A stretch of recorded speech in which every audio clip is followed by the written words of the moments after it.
Firstly released in 2017, Nintendo Switch is part of 8th generation consoles, and even though it was released 4 years after PlayStation 4 and Xbox One, Nintendo Switch is somehow a bridge between 7th generation and 8th generation consoles due to its power capabilities.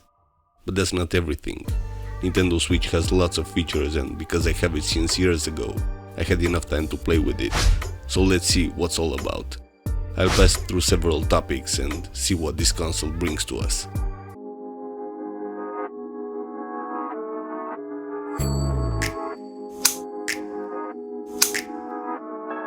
Bigger than a smartphone, thicker but smaller than a tablet, Nintendo Switch was the most capable portable console at its time. Today somehow competes with Steam Deck, but at release there was no other portable console that brought AAA titles such as Assassin's Creed, Skyrim, Burnout Paradise, and many more. This is the console itself, and it's as small as a disc case, even thinner. With Joy-Cons attached, it becomes a bit bigger, but still much easier to travel with than any other console of this power. With a kinda large bezel, the screen is a 6.2-inch IPS at 720p, having 237 pixels per inch. At this size, on the go, I can consider it more than enough, and even though today smartphones are capable of much higher resolutions, I never felt like I need that. Docked, the resolution goes up to 1080p through HDMI output. Here are some complaints of not having 4K, but this is far off being a standard even today, and Nintendo Switch also puts accent on other features, not competing side by side with the same generation consoles. The first Nintendo Switch comes with 32 gigs internal memory, but thankfully there's a micro SD slot so we can upgrade it up to 2 terabytes. It also features Wi-Fi, Bluetooth, and the latest OLED model has Ethernet option. Then it has a jack input for headphones, but here I found a flaw in terms of design. Because of being placed so near the air vent, kids confuse these holes with the jack input. When trying to plug the jack, it damages the heatsink. However, Nintendo probably noticed this, and it was changed on the new OLED model, being impossible to plug a jack in there.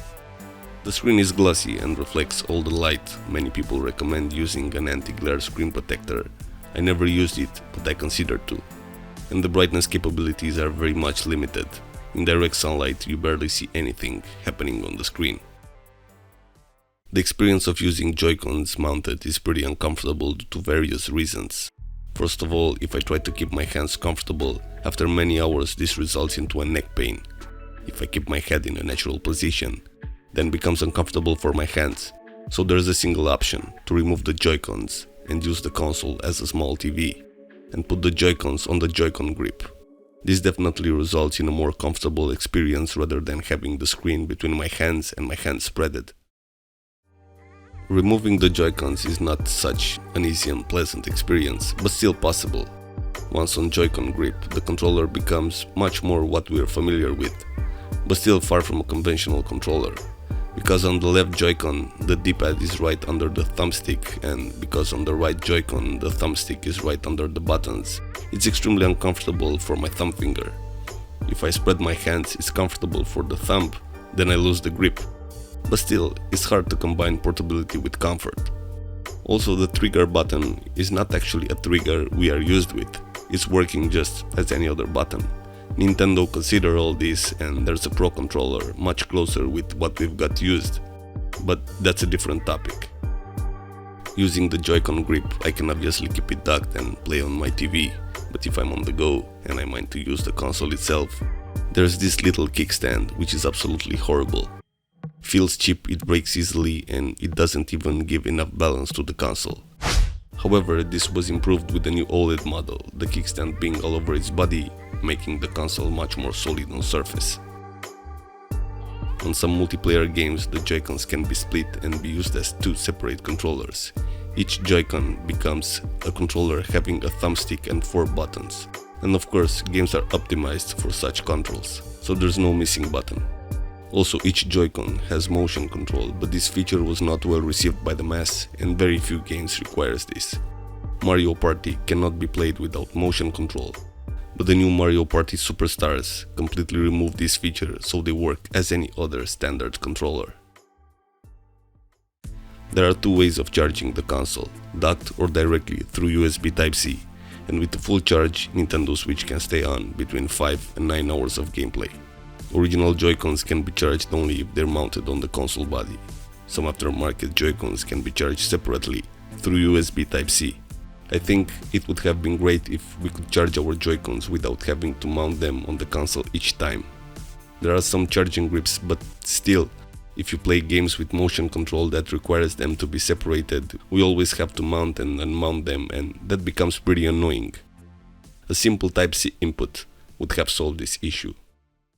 The tablet experience is pretty basic, mostly due to its operating system. Even though it has internal speakers, touchscreen, Bluetooth, Wi-Fi and everything seen on a tablet, the lack of access to apps limits the experience only to YouTube, Hulu and some others. Games on Nintendo Switch comes in two ways, on card and online from Nintendo Store. The card is somewhat close to a standard SD card, just a bit thicker, and they come in large cases, similar to PlayStation or Xbox. Gaming experience is kinda nice. When I firstly got it, thinking I'll be able to play Assassin's Creed on the go, it was absolutely amazing, something I've never imagined before. And after playing on the go, once back home, being able to continue on a large display with a much comfortable controller, then being able to continue tomorrow on the go again, it was fantastic.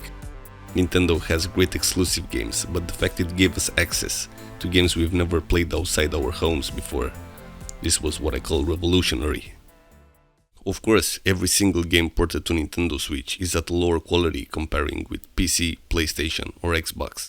But if you simply want to get the best out of a particular game, which is not exclusive to a console, there's definitely no reason to choose Nintendo Switch.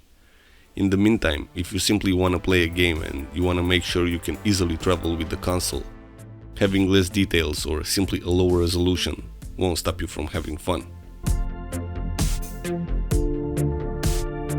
About exclusive games is not much to talk about, just because they're exclusive to this console, so there's no good or bad in this situation. If you're into such games, you'll love Nintendo Switch, no matter how it is, and you'll take it as it is, because that's the only way to play these games. Of course, there are wonderful games for single player and multiplayer, and Nintendo always brings hours of fun. If you want to keep it docked, connected to your TV, or use it on the go, you're free to use it both ways. Nintendo Switch is not just an ordinary console just for playing games. Nintendo Switch is also an accessory with tradition. Nintendo DS is the second best-selling console of all time, just a bit behind PlayStation 2, and with lots of features at its time. It was released in plenty of colors with various accessories, custom cases and so on. It was not just a portable console to spend your time on, it was more than cool. Somehow Nintendo Switch is that successor delivering what is expected to. There are plenty of accessories, cases, custom Joy-Cons and many more, making the console more than just a gadget to play on. And I'm pretty sure if someone is into Nintendo, it doesn't bother if the competition has greater resolution or better graphics. Personally, having it, I realized I'm not that much into its exclusives and I'm not much into playing on the go either, but its advantages are obvious. If you're into games that are not ported on Nintendo and you're not into playing everywhere you go, there are definitely better options than Switch. If you're into playing outside the house, Nintendo Switch is a great option and there are plenty of games to choose from. Obviously, if you're into Mario, Zelda and all other exclusive games, the Switch is the one and only option, and Nintendo doesn't disappoint. Thanks for watching, see you in the next video.